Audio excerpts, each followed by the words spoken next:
Come to bcvort.com and comment every day for your chance to win 2-player mega bundles.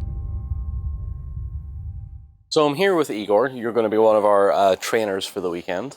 And I know Justin has been talking through what his German force will do and what the deployments are and what the best use and placement of some of the units he's got. So because I'm playing British, we're going to be doing the exact same with the British, but what we're going to be doing in this one is trying to counter this deployment or find a way to maximize the effectiveness of our force. Maximize is a fantastic word. You should use it more often.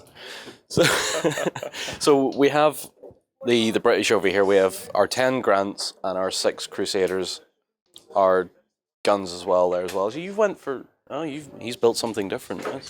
Right. Anyway. All right. What shall we start with? So we'll start with our heavy anti-tank guns. Okay. These are the 17 pounders. Yep, we're bringing them over now. On 25-pounder carriages. Yep. They have on fairly large. They have a great range, so we'll set them up fairly back in an area where they can have good line of sight, and they can effectively engage a large area on the battlefield. Then we'll set up our artillery, our 25-pounders. They can basically engage different targets, mostly guns and infantry on the table, and we'll place them at the edge of the table to counter any enemy tanks that would be trying to outflank us, because they can also fire direct. Yep. That's kind of an idea. Then we will deploy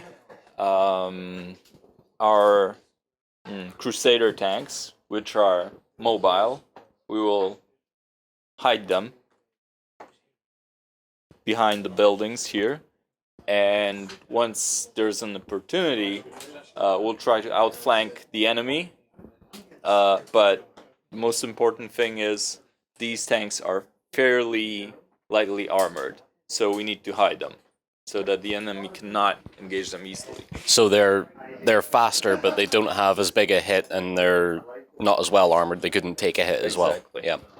So then we'll place some extra tanks here, and we will form a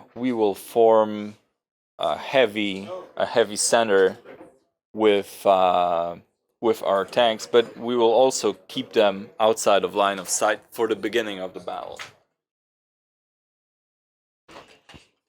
So the Grants will act more as a heavy force that could move forward and exploit an opening, or they will be effectively an anvil, and we will use the Crusaders and the 17-pounders as a hammer. Yeah.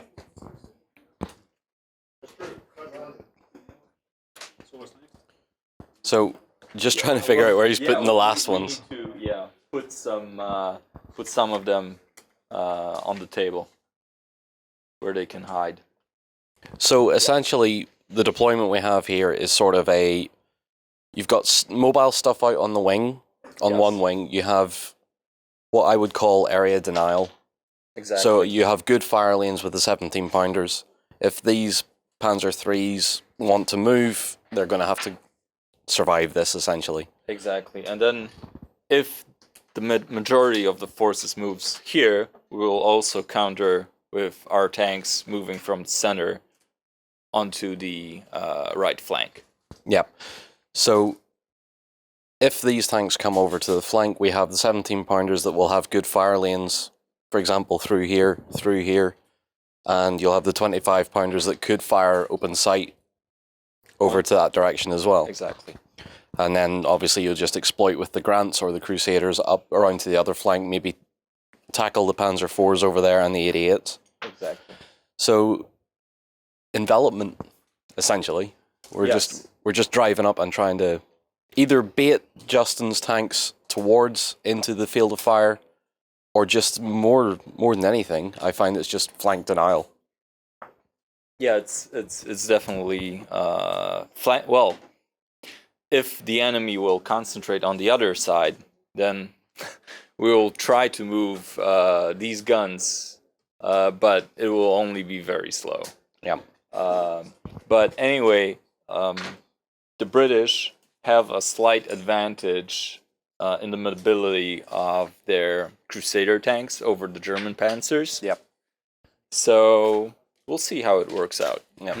So that's a little bit of a rundown on how the British are deploying here, particularly in this case. We'll see how this sort of game plays out, and we'll see what other players over the weekend do with their deployments and see how effective they are.